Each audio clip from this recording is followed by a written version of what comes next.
Ya, baik. Mohon maaf mengganggu waktu Bapak. Terutama saya dari mahasiswa Universitas Muhammadiyah Purwokerto ingin mewawancarai Bapak tentang penyuluh gitu kan. Bapak juga seorang penyuluh kan. Jadi saya ingin mewawancarai Bapak. Pertama-tama boleh tahu atas nama Bapak siapa? Jumeri Aspek. Baik, langsung ke pertanyaannya saja Pak.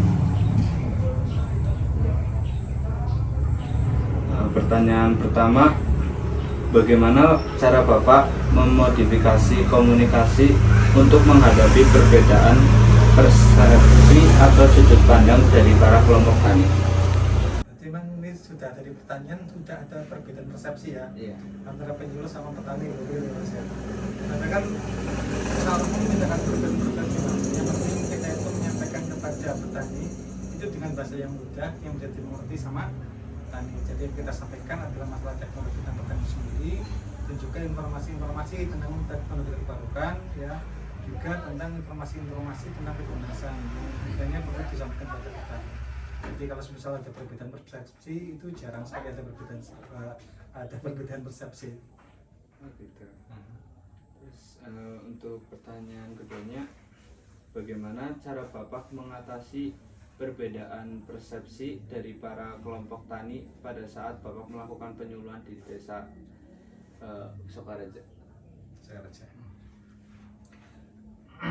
Emang kadang ada ya, misal ada dari 10 kali pertemuan kemudian persepsi pandangan masalah petani. Kita berpikir dengan pendekatan yang sekiranya petani itu yang maksud tahu memahami ya, dan kita juga berhasil maksud dengan apa yang ditugaskan dari pemerintah daerah dalam ini dinas pertanian.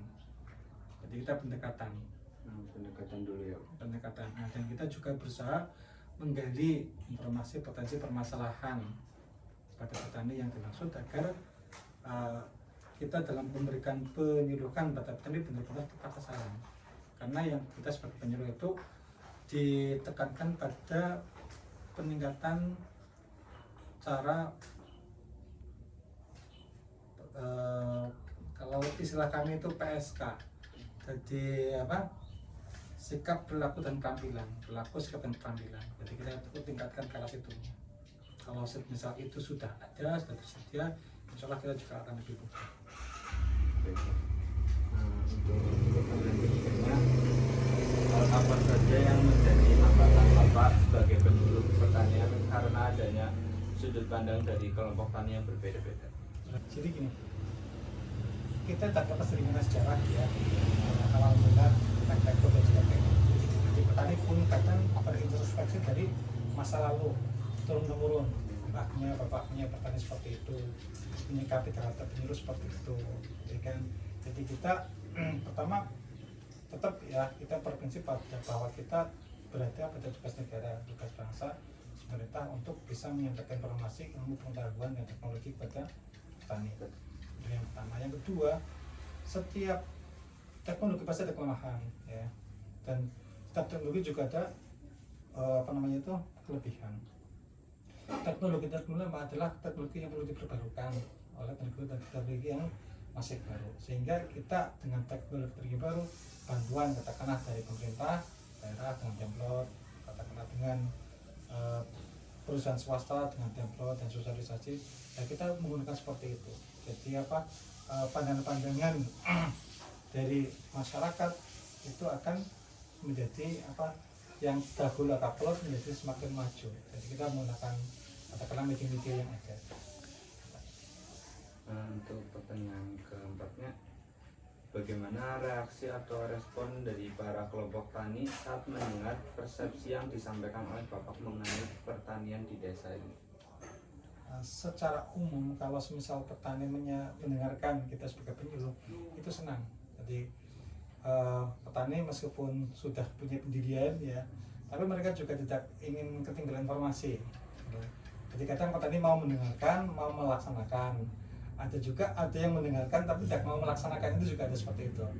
Tapi kita tetap hormati karena mereka juga butuh bukti ketika teknologi yang terbarukan, katakanlah informasi terbarukan itu benar-benar lebih baik dari yang mereka lakukan.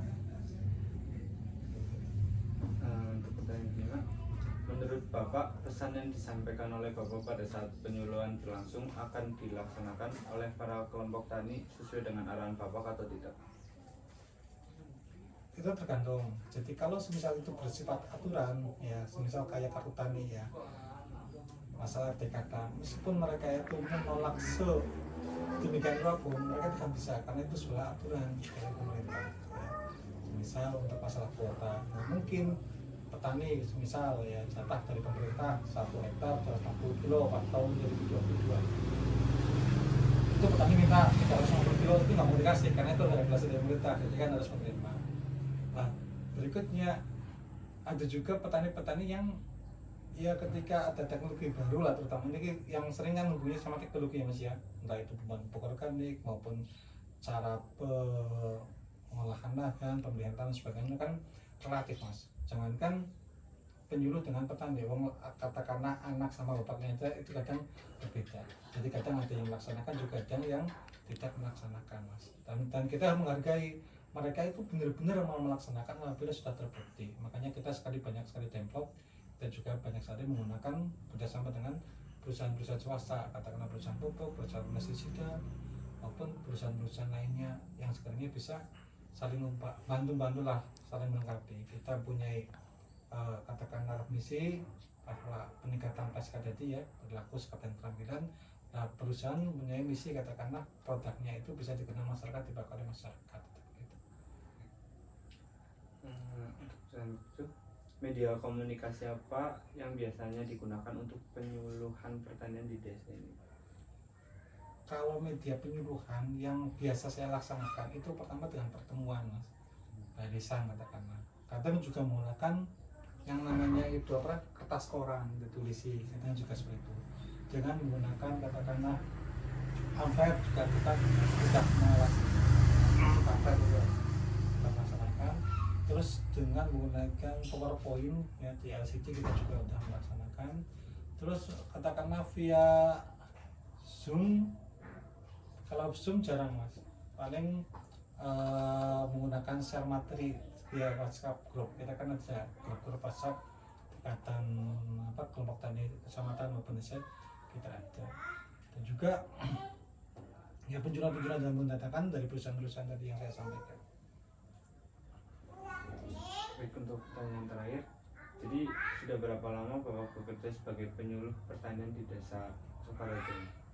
Kalau di Kecamatan Sukorejo ya, saya kan megang 4 desa, Desa Kedendong, Desa Sukorejo Lor, Sukorejo Kidul sama Sukorejo Wetan di tahun 2022. Tapi sebelumnya itu saya di Kecamatan Kembaran, di Desa Tinggasari sama Samang Wetan pertama kali, terus pindah lagi ke Desa Karangsari sama Kembaran, Bojosari. Terakhir di tahun 2022 sampai sekarang di Kecamatan Sukorejo. Itu